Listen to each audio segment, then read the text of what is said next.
अभी कुछ दिन पहले ही सुप्रीम कोर्ट ने 75% क्राइटेरिया को जेईई मेन से हटाने की पिटीशन को खारिज कर दिया, जिसके बाद हमने एक वीडियो किया जिसमें बहुत सारे रिएक्शंस आए, कई सारे स्टूडेंट्स ने हमसे सवाल किया। उन सवालों पर आज हम इस वीडियो में बात करेंगे और कोशिश करेंगे आपकी सारी कंफ्यूजन्स को क्लियर करने की जो भी इस डिसीजन से रिलेटेड है। And this kind of video shiksha.com will do every Friday, ताकि आपके उन सारे सवालों का जवाब आपको मिल सके जिनके जवाबों से आपका करियर डिफाइन होगा। तो सबसे पहला सवाल उठाते हैं। किसी ने पूछा है हमारे वीडियो में कि सर ये बताएं कि 20 परसेंटाइल क्राइटेरिया अभी भी है कि नहीं। बिल्कुल है। इस जेईई मेन में सिर्फ दो तरह के स्टूडेंट्स क्वालिफाई कर पाएंगे, वो स्टूडेंट्स जिनके 75% मार्क्स बोर्ड एग्जाम में आए हों या फिर उससे ज्यादा आए हों, और दूसरे वो स्टूडेंट्स जो कि अपने बोर्ड के टॉप 20 परसेंटाइल क्राइटेरिया में आते हों, अगर उनके 75% से कम मार्क्स आए हैं तो। Next question, 75% marks are best of 4 subject और 75% of total marks, please explain it. तो ये मैं आपको क्लियर करना चाहूंगा, ये जो 75% आपसे मांगा गया है ये आपके इंटरमीडिएट में यानी कि 10+2 में सारे सब्जेक्ट्स मिलाकर 75% आने चाहिए। थर्ड क्वेश्चन है, sir please top 20 percentile Bihar board कितने मार्क पर एलिजिबल होगा 2023, please help. So this detail is not public yet, और कई सारे बोर्ड्स अपनी वेबसाइट पे इस टॉप 20 परसेंटाइल की लिस्ट को लगाएंगे, so you can keep track of the board. For example अगर आप बिहार बोर्ड से हैं तो आप बिहार बोर्ड की वेबसाइट को लगातार चेक करते रहिए। और एक अंदाजा यह भी लगाया जा रहा है कि जोसा काउंसलिंग जब स्टार्ट होगी तो काउंसलिंग से अराउंड 2 वीक्स पहले, कुछ दिन पहले ही जोसा की वेबसाइट पर भी आप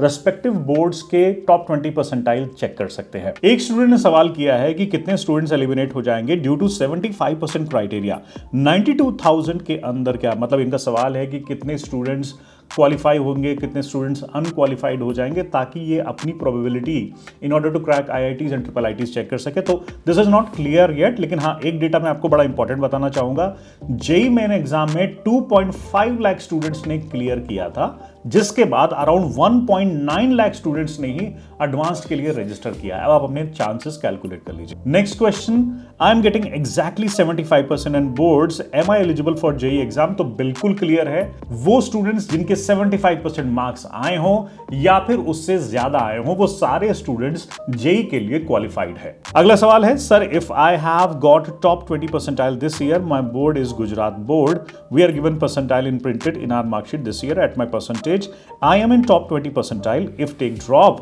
and if next year at my percentage in board it is not a top 20 percentile, then I will be able to get admission in IIT और NITs। बहुत इंपॉर्टेंट सवाल है कि आप इस साल टॉप 20 परसेंटाइल में हैं, बट नेक्स्ट ईयर अगर आप ड्रॉप करते हैं कि क्या आप नेक्स्ट ईयर टॉप 20 परसेंटाइल में कंसिडर किए जाएंगे।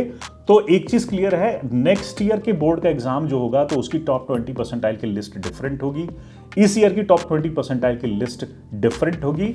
लेकिन क्या इस ईयर का टॉप 20 परसेंटाइल वाला कैंडिडेट नेक्स्ट ईयर में क्वालिफाइड होगा, ये एक अजम्पशन है जो क्लैरिटी शायद आपको एनटीए देगा। तो आई सजेस्ट दैट कि आप एनटीए की हेल्पलाइन पर कॉल करिए, वो आपको बेहतर तरीके से बता पाएंगे कि आपको क्या करना चाहिए। अगला सवाल देखते हैं। तो किसी ने पूछा है, सर मैं एसटी कैटेगरी से बिलोंग करता हूं, मेरे 12 में 65.6% बने, सर एसटी के लिए 65% इनफ है कि मुझे भी इंप्रूवमेंट एग्जाम देना पड़ेगा, क्या मुझे भी 75% लाना पड़ेगा?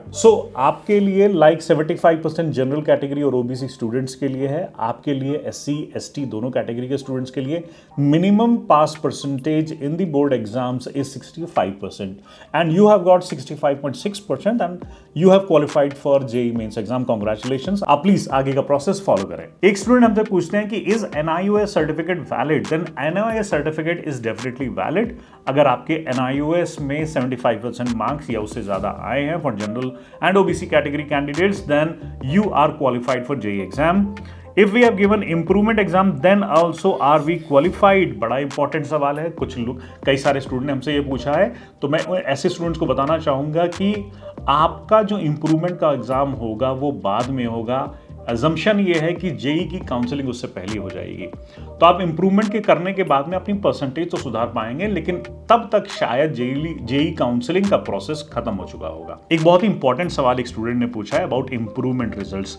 If we have given improvement exam then also are we qualified? कई सारे स्टूडेंट्स ने हमसे ये क्वेश्चन किया है। तो उन स्टूडेंट्स को मैं बताना चाहूंगा कि जून 19 से जोसा काउंसलिंग स्टार्ट होने वाली है और सीबीएसई का सप्लीमेंट्री एग्जाम, फॉर एग्जांपल हम सीबीएसई बोर्ड को लेकर चलते हैं, उसके एग्जाम फॉर्म जून 1 को रिलीज किया जाएगा। स्टूडेंट प्लेस्ड अंडर कंपार्टमेंट और seeking score improvement can online apply for that exam, but the exam will be held on July 17, जबकि काउंसलिंग आपकी उससे पहले खत्म हो सकती है, जबकि काउंसलिंग प्रोसेस आपका उससे पहले स्टार्ट हो जाएगा। तो इंप्रूवमेंट देकर आप अपने बोर्ड एग्जाम में मार्क्स तो अच्छे कर सकते हैं, but I am not sure कि आप जेई मेंस 2023 के लिए एलिजिबल हो पाएंगे या नहीं। इंप्रूवमेंट एग्जाम की डिटेल भी बताएं सर, बहुत कंफ्यूजन है कि एक सब्जेक्ट में दे सकते हैं कि पीसीएम तीनों में, कहीं से कुछ सही इंफॉर्मेशन नहीं मिल पा रही है। तो इंप्रूवमेंट एग्जाम आप चाहें तो सारे सब्जेक्ट्स में भी दे सकते हैं, बट अगेन जैसा मैंने अभी पहले बताया, इंप्रूवमेंट का जो प्रोसेस है, जब रिजल्ट आएगा उससे पहले संभावना है कि आपकी जोसा की काउंसलिंग खत्म हो चुकी होगी। Next, I am a dropper for 2024 JEE, can I give improvement in 2024 और not, should I know please. अगर आप 2024 का जेई एग्जाम की तैयारी कर रहे हैं और आपके अभी परसेंटेज मार्क्स कम आए हैं, तो ना आपको इंप्रूवमेंट या सप्लीमेंट्री जो भी एग्जाम्स हैं वो इसी साल देने पड़ेंगे, ताकि नेक्स्ट ईयर के लिए आप एलिजिबल हो जाए। अगला सवाल और फाइनल सवाल जो इस वीडियो में हम लेंगे, सर जो स्टूडेंट एनआईओएस से 2024 में 12th बोर्ड पास करेंगे, क्या वो जेई मेंस, जेई एडवांस 2024 दे सकते हैं एंड आईआईटी एनआईटी में एडमिशन ले सकते हैं? बिल्कुल ले सकते हैं। अगर आपका एनआईओएस बोर्ड एग्जाम में 75% मार्क्स से ज्यादा मार्क्स आते हैं या 75% मिनिमम मार्क्स आते हैं, then you are well qualified to participate in the JEE counselling process. तो इस बारे में बिल्कुल क्लैरिटी रखिए कि किसी भी तरह की कंफ्यूजन, एनआईओ स्टूडेंट्स हो या फिर कोई और बोर्ड हो, if that board is recognised, all students who are scoring above the minimum qualifying marks are eligible for JEE Mains exam। तो दोस्तों इसी तरीके से हम आने वाले दिनों में भी आपके सवालों का जवाब देते रहेंगे। आप अपने क्वेश्चंस प्लीज इस वीडियो के कमेंट बॉक्स में डालते रहें, टाइप करते रहें। इन क्वेश्चंस को हम कोशिश करेंगे नेक्स्ट एपिसोड में उठाने की, ताकि आपकी दिमाग में वो क्लैरिटी आ जाए, जिस क्लैरिटी के बाद आप अपने करियर पाथ को डिफाइन कर सकें। Thanks for watching. प्लीज इस वीडियो को लाइक शेयर जरूर कीजिएगा और चैनल को सब्सक्राइब करना बिल्कुल मत भूलिएगा।